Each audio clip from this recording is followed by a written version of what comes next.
Hey, we're Franc Moody, and you're watching Mr.Indie.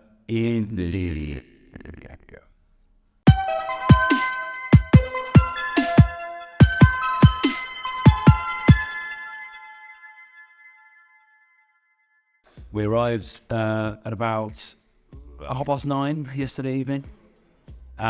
We got to the hotel, we had a taco and a beer, and went to bed for a bit. And then now we're here, basically. Some nice breakfast this morning. But yeah, just acclimatizing slowly. We started as you said, we couldn't tour Dream Colour. We started touring it, and then the pandemic came and stopped that. So rather than kind of rest on our laurels, John and I kind of made it our purpose to get straight into writing a new album, which eventually turned out to be Into the Ether. And the album was very much a product of that time, being locked up during the pandemic, as an experience that we all had. But it was also a reaction to not being able to tour the previous album. And in a way, it was our way of kind of imagining a tour in our heads, a kind of fantastical, mythologized version of a tour. So yeah, that definitely inspired that. Yeah, the longing to be out on the road, but being a bit stuck.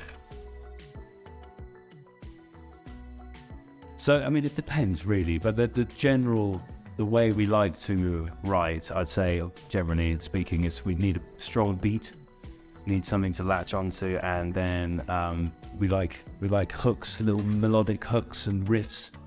So it usually starts with getting a nice solid bass line together, and then go about kind of peppering it with lots of little ideas, intricacies, and then often adding the top line to fit in with that mood and rhythmic stuff. And that's also, yeah, as I say, it's not every time, but by and large, that seems to be the formula that works.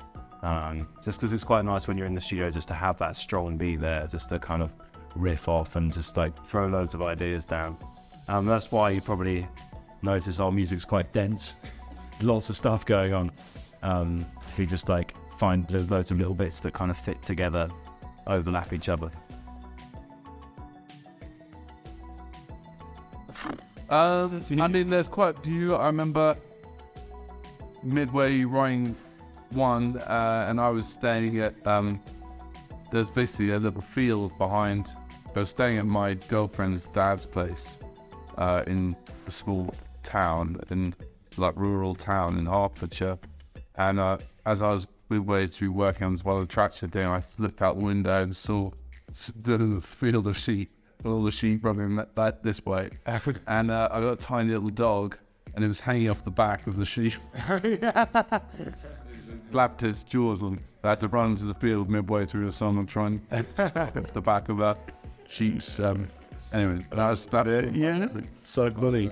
I remember those lockdown sessions when, you know, obviously we were remote and just, I was like in the corner of my bedroom with a few synthesizers and stuff like that. It's just like funny. I guess that's why Into the Ether sort of turned out being a much more conceptual record, less of a like party record as such, because it was, you know, there was far from a party going on at that time. But then actually a real special memory for me on the recording side was when we got the strings in.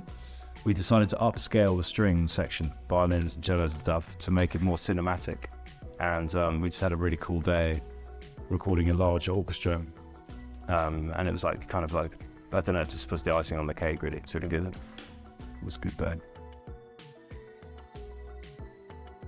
Personally, In Transit is just really fun. It's like call it like a firecracker. It's just like a very strong nugget of energy. Which is quite fun to kind of, you know, let the slingshot go at that certain time in the set. So I'm really enjoying that one. It was kind of designed for the live setting as well, so it's cool. And for me, there are two, but Cherry, it feels very personal for me, so that's very, I love that one. But then also starting the show with Here Comes the Drop on twofold, because that's a very exciting way we now, you know, really worked at starting our show in this grand of manner as possible, but also because the vocal on that, the feature, is a guy called Dickie Landry, who worked with before and know from South Louisiana, Lafayette, Louisiana, and he's a real legend in the game. He played with like people like Paul Simon, Philip Glass, Philip Glass, Daniel Glass. yeah, he's perfect. Thank you. And is a brilliant artist in his own right, so that was very special to get Dickie on that. Always constantly trying to better the show, little tweaks here and there, but I would say there's like a fundamental backbone to the show which kind of we know works, and it's kind of a staple. But yeah, we're always trying to sort of improve little areas of it, and yeah, otherwise you don't want to just reel the same thing out every time. It'll get boring. And actually the way we're releasing new music all the time, there's often a new song to get in the set. And now we've actually got the problem of having too many songs in the set. So the last thing we want to do is play for too long. Yeah. I feel like you want everyone's full attention, and to ask more than like an hour and 20 minutes is probably unrealistic, I'd say. So, yeah.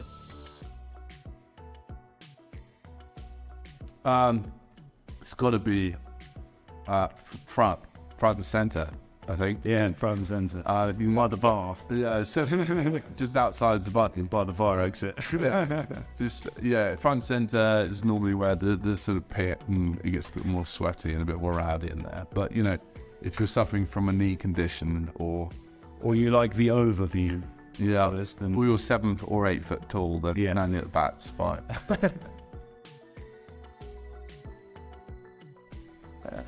I don't know, I feel like just the general level of like the hospitality we've found here at shows and people we've met have been very, very lovely to us.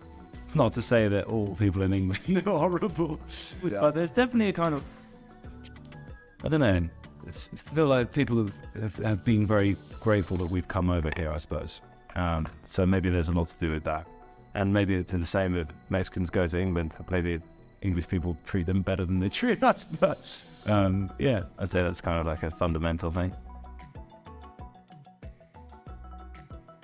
We've got a lot. I mean, tonight's show is our first show of 2023, so that we're kicking off that touring with tonight. I mean, tour-wise, we're going to Dominican Republic on Saturday, and then we're going back for a UK tour, an EU tour, a lot in the States as well. Festivals. Release-wise, we're releasing our own label, and we're just releasing. We kind of keeping up with more of the independent spirit. We're going to do stuff our way, how we see it. You know, it might not fill a particular quota or style or whatever. We're just going to release what feels right to us and drop singles. Starting tomorrow. Yeah. Or tonight, should I say? Yeah. The first release of our record label House of FM is dropping tonight. It's called a song called Move Me, which is really exciting. So let's kickstart that, see what happens.